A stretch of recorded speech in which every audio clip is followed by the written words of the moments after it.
warahmatullahi wabarakatuh. Kembali lagi dengan Brilliant 4.5. Di sini kita akan membahas soal mata kuliah ekonomi mikro. Sebelumnya kalian boleh cek soalnya di Google Drive yang udah kita bagikan. Oke, kita langsung aja ke pembahasannya.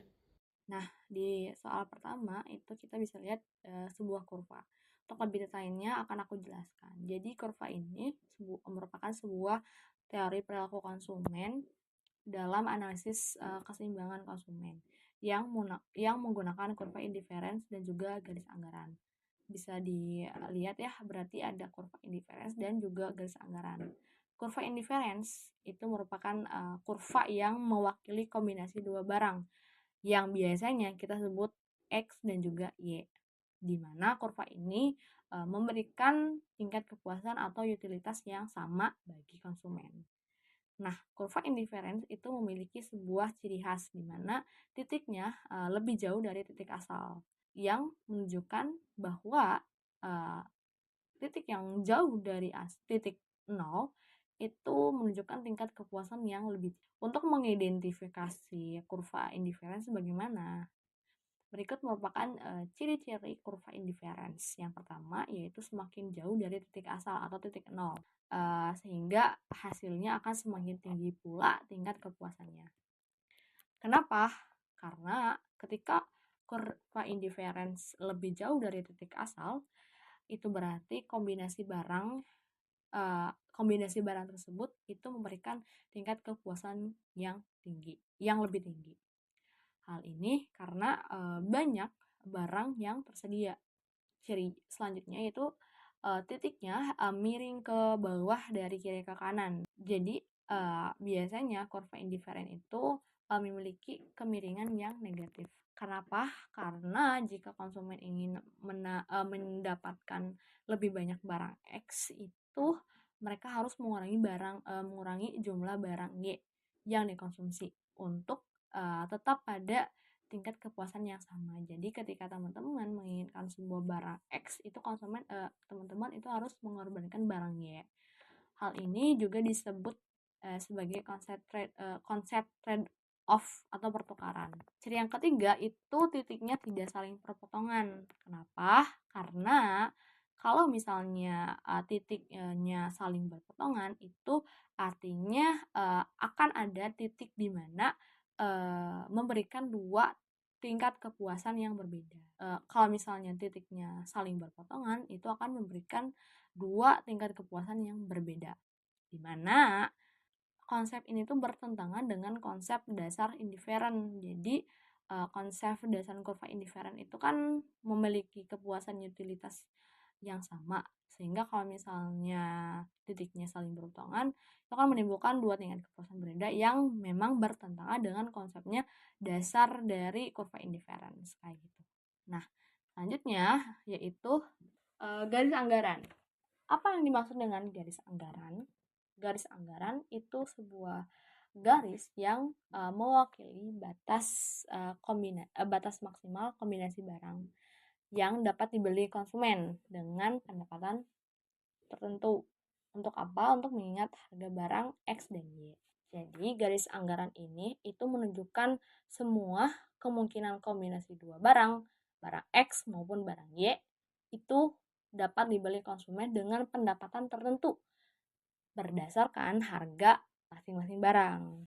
Nah, kemiringan garis anggaran itu untuk apa? Jadi, kemiringan garis anggaran itu untuk menunjukkan perbandingan harga dua barang yang harganya relatif.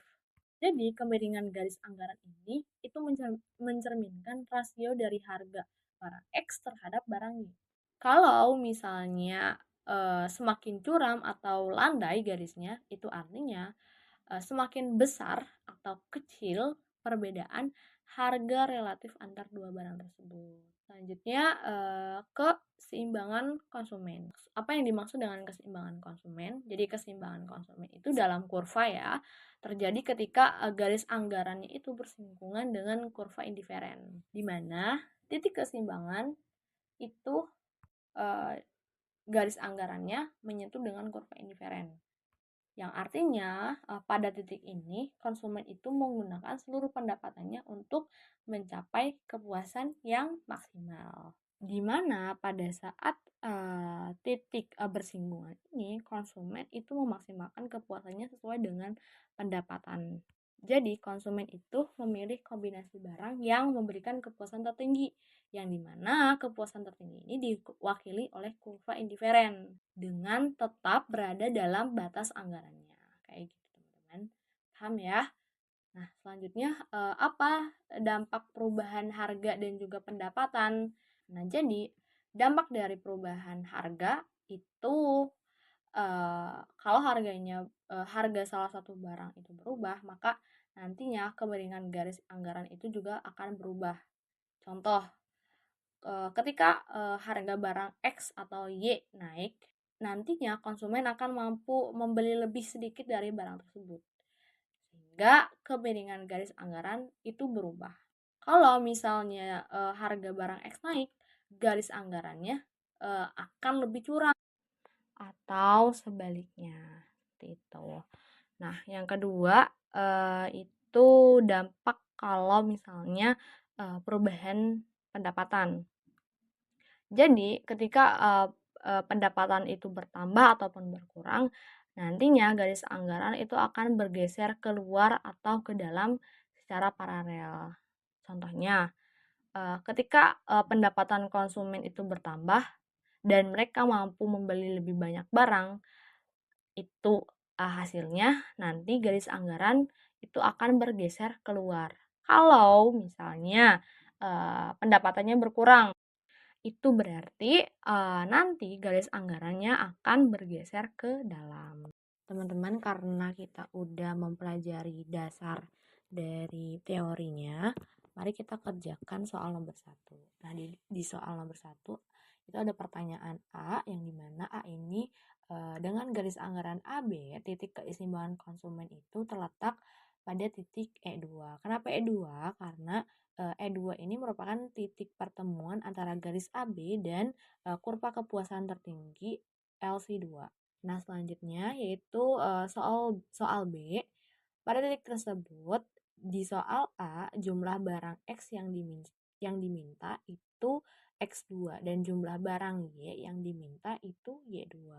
Jadi, pada titik E2 itu barang X-nya adalah X2 dan barang Y-nya adalah Y2. Alasannya karena titik E2 itu merupakan jumlah optimal barang X dan Y yang bisa dibeli dengan anggaran AB. Nah, selanjutnya ke soal nomor C. Garis anggaran AC merupakan tingkat harga X yang lebih besar dibandingkan dengan AB.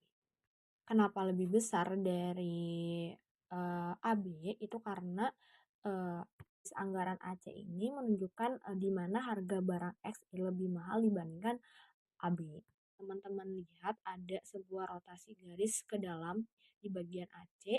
Ini tuh kenapa? Karena hal ini terjadi karena barang X-nya lebih mahal. Nah, oke, selanjutnya ke soal nomor D. Nah, di soal nomor D ini dengan garis anggaran AC, titik keseimbangan konsumen itu terletak di titik E1. Kenapa E1? Karena E1 itu merupakan titik baru dari kurva kepuasan yang lebih rendah. Jadi titik E1 itu terjadi karena akibat dari perubahan anggaran, ya, di mana perubahan anggarannya itu menjadi garis anggaran AC. Ke soal selanjutnya yaitu soal nomor E. Di soal nomor E ini ada pertanyaan pada titik tersebut itu maksudnya ke soal nomor D.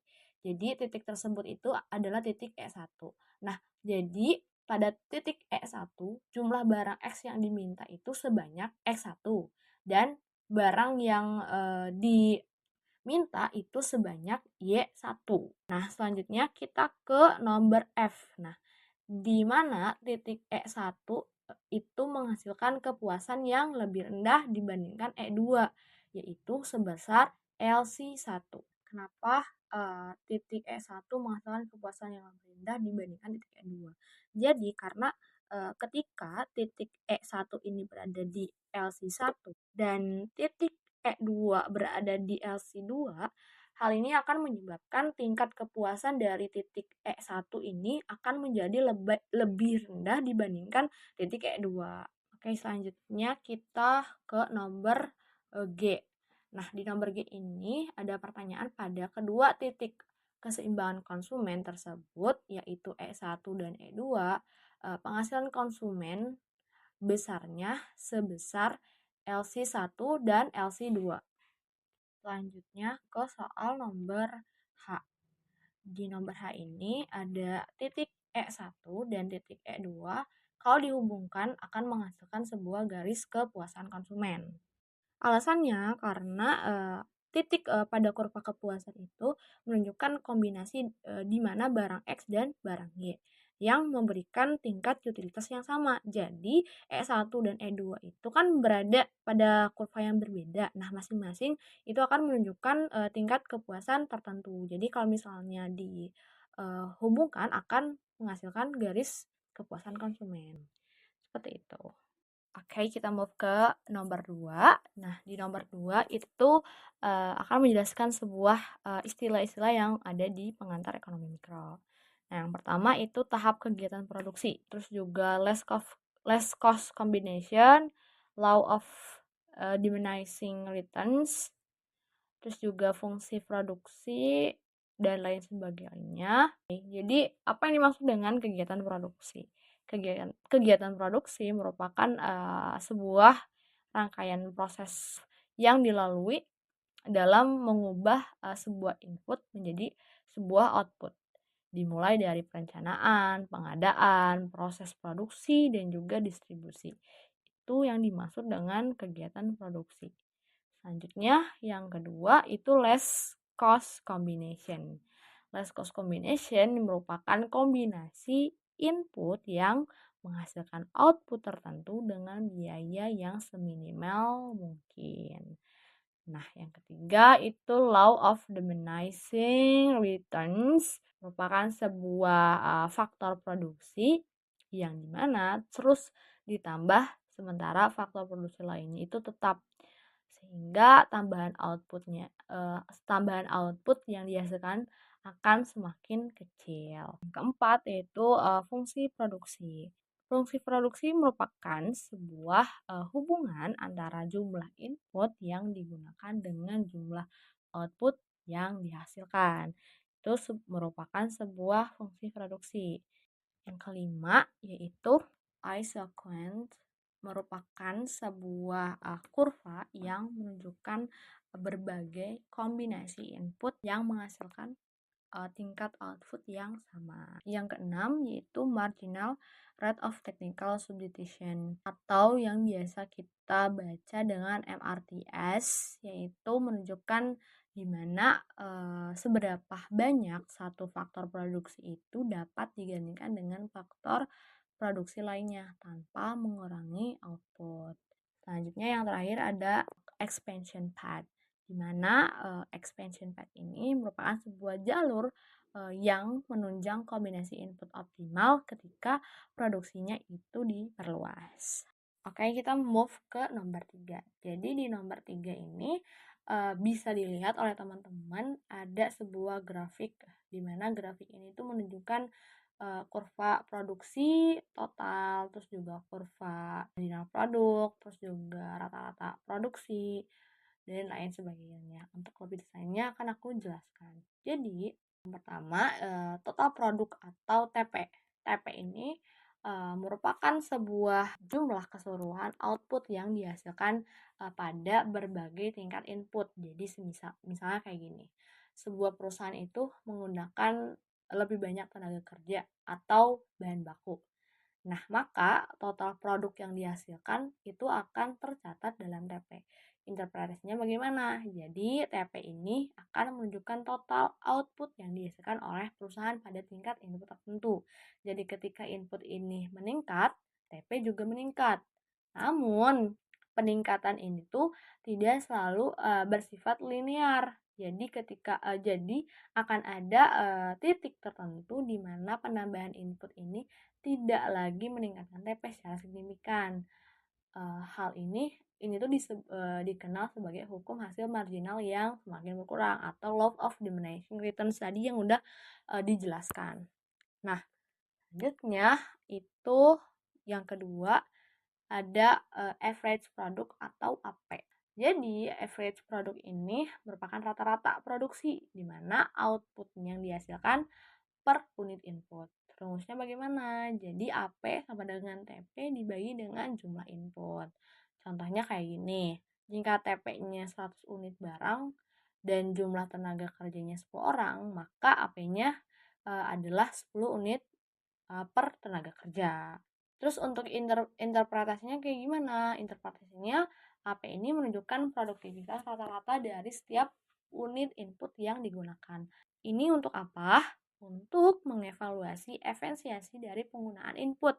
Jadi perusahaan itu bisa menentukan apakah jumlah inputnya itu digunakan secara optimal atau enggak gitu. Terus juga yang ketiga itu ada marginal product atau MP. Nah, marginal product itu penambahan output yang dihasilkan ketika satu unit input tambahan digunakan.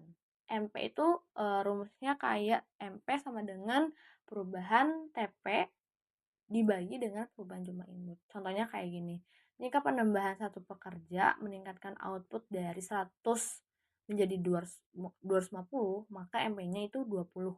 Untuk interpretasinya kayak gimana? Jadi NP ini akan menunjukkan kontribusi tambahan dari satu unit input terhadap total produksi. Jadi MP ini sering digunakan untuk menentukan tingkat titik optimal penggunaan input, yaitu pada saat MP mulai berkurang atau mendekati 0. Hal ini penting karena untuk memaksimalkan efisiensi dalam produksi. Selanjutnya, karena udah dijelasin ya teori-teori dasarnya di nomor 3, kita kerjain soal di nomor 3.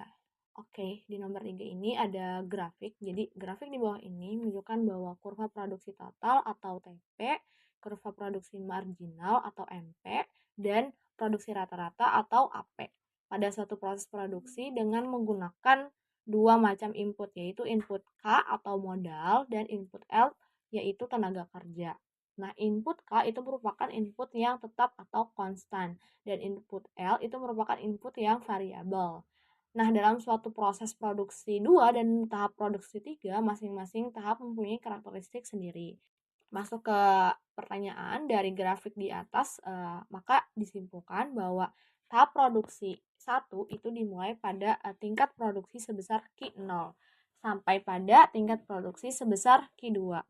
Kenapa tingkat produksi pertama itu dimulai dari Q0 sampai ke tingkat produksi sebesar Q2 itu karena Q0 merupakan tahap pertama kali terjadinya sebuah produksi dan berlanjut hingga ke Q2 di mana Q2 itu produksinya sudah mencapai tingkat maksimum atau TP max. Nah, selanjutnya ke soal nomor A. Di soal nomor A ini, produksi rata-rata bernilai maksimum terdapat pada tahap produksi Q1 dan produksi marginal bernilai maksimum terdapat pada tahap produksi Q2. Nah, jadi AP ini kan merupakan rata-rata produksi.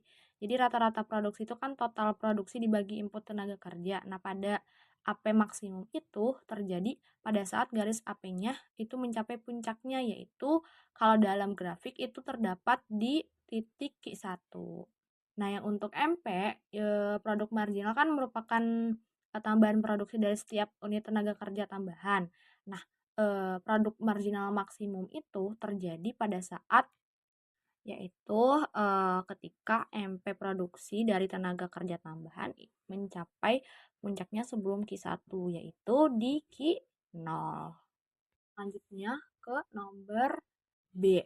Pada produksi total maksimum, maka nilai produksi marginalnya adalah Q2. Selanjutnya ke soal nomor C. Di soal nomor C ini, nilai produksi rata-rata sama dengan nilai produksi marginal pada titik Q1 maksimum. Kenapa? Karena marginal produk ini memotong titik AP, di mana titik AP ini kan maksimumnya Q1, sehingga nilai keduanya sama pada titik tersebut gitu. Selanjutnya ke nomor D. Nah, di nomor D ini produsen yang rasional akan berproduksi pada tingkat output antara Q0 dan Q1. Kenapa? Karena Q0 dan Q1 merupakan tahapan produksi yang efisien. Karena pada tahap ini marginal produk itu akan meningkat dan average produk belum mencapai yang maksimum. Ini merupakan tahapan ketika penggunaan tenaga kerjanya menghasilkan tambahan produksi yang optimal. Seperti itu. Untuk yang nomor 4, di sini ada tabel biaya produksi jangka pendek. Sebelumnya udah konfirmasi dulu ke dosen terkait ekonomi mikro ini dan menanyakan untuk soal yang tabel itu bagaimana. Karena soal tahun sebelumnya itu hanya ada data yang tidak komplit, dosen yang terkait memberitahukan kalau asalnya nanti ketika ujian itu di tabel TFC dan TVC-nya tuh sudah ada datanya. Jadi tinggal mencari data selanjutnya gitu. Jadi di sini aku udah buat untuk contoh soalnya di mana nilai TVC dan TFC-nya itu sudah ada datanya. Jadi kita mencari TC, AVC, AFC, AC sama MC. Untuk rumusnya TC sama dengan TVC ditambah TFC, AFC sama dengan TFC dibagi Q, untuk AVC sama dengan TVC dibagi Q, untuk mencari AC sama dengan AFC ditambah AVC, ataupun bisa menggunakan TC dibagi Q. Lalu untuk TC itu TC yang kedua dikurangi TC yang pertama, lalu dibagi Q yang kedua dikurangi Q yang ke-1. Nah, kita yang pertama akan mencari TC. Jadi untuk TC itu berarti TVC ditambah dengan TFC. Jadi 10 ditambah 30 sama dengan 40. Untuk yang selanjutnya juga sama, 20 ditambah 30, 50, 25 ditambah 30, 55, lalu 30 ditambah 42, 72, 40 ditambah 30, 70. Lalu untuk mencari AFC, yaitu TFC dibagi Q. Untuk TFC-nya itu 30, lalu dibagi Q-nya. Q-nya yang pertama itu 0, berarti hasilnya juga 0 atau tidak ada. Lalu untuk Q yang pertama, berarti 30 dibagi 1 sama dengan 30. Untuk yang selanjutnya, 30 dibagi 2 sama dengan 15. Lalu yang selanjutnya 30 dibagi 3 hasilnya 10. Lalu yang terakhir yaitu 30 dibagi 4 hasilnya 7,5. Nah, lalu selanjutnya kita mencari AVC. Untuk AVC yaitu TVC dikurangi Q. Berarti yang pertama yaitu 10 dibagi 0 hasilnya 0 ataupun tidak ada. Lalu yang selanjutnya 20 dibagi 1, 20. Lalu 25 dibagi 2, 12,5. Lalu 42 dibagi 3, 14. Lalu yang terakhir 40 dibagi 4 sama dengan 10. Lalu yang selanjutnya kita mencari AC, di mana AC itu AFC ditambah AVC. Untuk yang pertama berarti 0 ditambah 0 sama dengan 0. Lalu yang Q1 yaitu 30 ditambah 20 sama dengan 50. Lalu untuk yang Q2 yaitu 15 ditambah 12,5 hasilnya 27,5. Lalu yang ketiga yaitu 10 ditambah 14 hasilnya 24. Lalu untuk yang yang keempat yaitu 75 ditambah 10 hasilnya 17,5. Nah, di sini untuk mencari MC yang Q0 berarti tetap 0 hasilnya karena nggak ada data yang kita kurangi dengan yang sebelumnya, data sebelumnya. Sedangkan untuk yang pertama berarti 50 dikurangi dengan 40 yang di TC, berarti hasilnya 10. Lalu untuk yang kedua, Q2 berarti 55 dikurangi 50, hasilnya 5. Lalu untuk yang Q3 berarti 72 dikurangi dengan 55 hasilnya 17. Lalu untuk yang Q4, berarti 70 dikurangi 72 hasilnya 2. Itu untuk mencari MC. Oke, untuk yang nomor 5, di sini jelaskan dengan singkat istilah-istilah ekonomi di bawah ini. Untuk yang pertama, yang A, envelope curve adalah kurva yang menghubungkan titik-titik biaya minimum pada berbagai tingkat output. Lalu yang B, economies of scale, merupakan petunjuk peningkatan skala produksi perusahaan yang menyebabkan penurunan biaya rata-rata produksi per unit outputnya. Lalu yang C, yaitu total variable cost, adalah total biaya produksi yang berubah-ubah sesuai dengan tingkat output. Lalu yang D, yaitu biaya marginal, adalah penambahan biaya total yang timbul akibat memproduksi suatu unit tambahan. Lalu yang E, average fixed cost, adalah hasil bagi antara biaya tetap total dengan jumlah barang yang dihasilkan. Untuk yang nomor 6, di sini jelaskan secara singkat istilah ekonomi mikro di bawah ini. Untuk yang pertama, yang A, yaitu monopoli market. Monopoli market adalah struktur pasar di mana hanya ada satu penjual yang menguasai seluruh pasar suatu produk ataupun jasa. Lalu yang B, shutdown point. Shutdown point yaitu titik di mana perusahaan tidak dapat menutupi biaya variabel untuk menghasilkan produk atau layanan dalam jangka pendek. Lalu yang C, normal profit. Normal profit adalah kondisi total biaya perusahaan sama dengan total pendapatannya. Lalu yang D, free entry and free exit, merupakan kondisi di mana perusahaan dapat dengan bebas memasuki suatu industri dan perusahaan dengan bebas keluar dari industri tersebut. Untuk yang nomor 7, di sini ada kurvanya. Sebelum itu, aku bakal jelasin untuk poin-poinnya. Sini ada shutdown point. Jadi, shutdown point itu merupakan batas di mana perusahaan memutuskan berhenti beroperasi dalam jangka pendek karena harga tidak cukup untuk menutupi biaya variabel.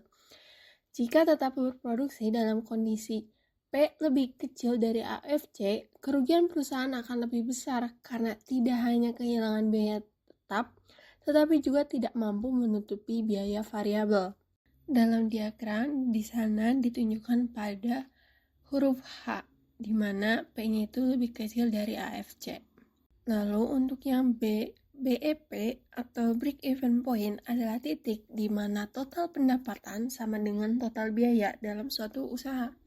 Pada titik ini, perusahaan tidak mengalami laba maupun rugi, artinya perusahaan hanya balik modal. Dalam diagram, BEP itu ditunjukkan pada simbol B, di mana dalam B itu ditunjukkan bahwasannya P itu sama dengan Q. Di sini ada P1 dan ke bawahnya itu Q1.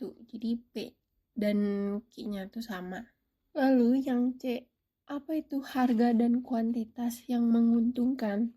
Merupakan kombinasi yang memaksimalkan laba atau membantu perusahaan mencapai tujuan keuangan tertentu. Ini ditentukan berdasarkan analisis biaya, pendapatan, dan perilaku pasar. Dalam diagram ditunjukkan di huruf A yang paling atas, jadi udah mencapai puncak gitu. Lalu untuk yang D, sebaliknya, harga dan kuantitas yang merugikan ketika pendapatan tidak cukup untuk menutupi biaya. Dalam jangka pendek, perusahaan mungkin tetap berproduksi jika harga menutupi AFC.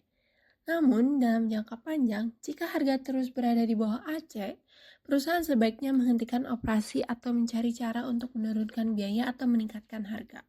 Untuk posisinya ada di F, dikarenakan P-nya itu lebih kecil dari Q. Di sini kan P1, sedangkan Q-nya itu Q2. Sekian penjelasan dari kami, semoga dapat dimengerti. See you di Brilliant selanjutnya. Wassalamualaikum warahmatullahi wabarakatuh.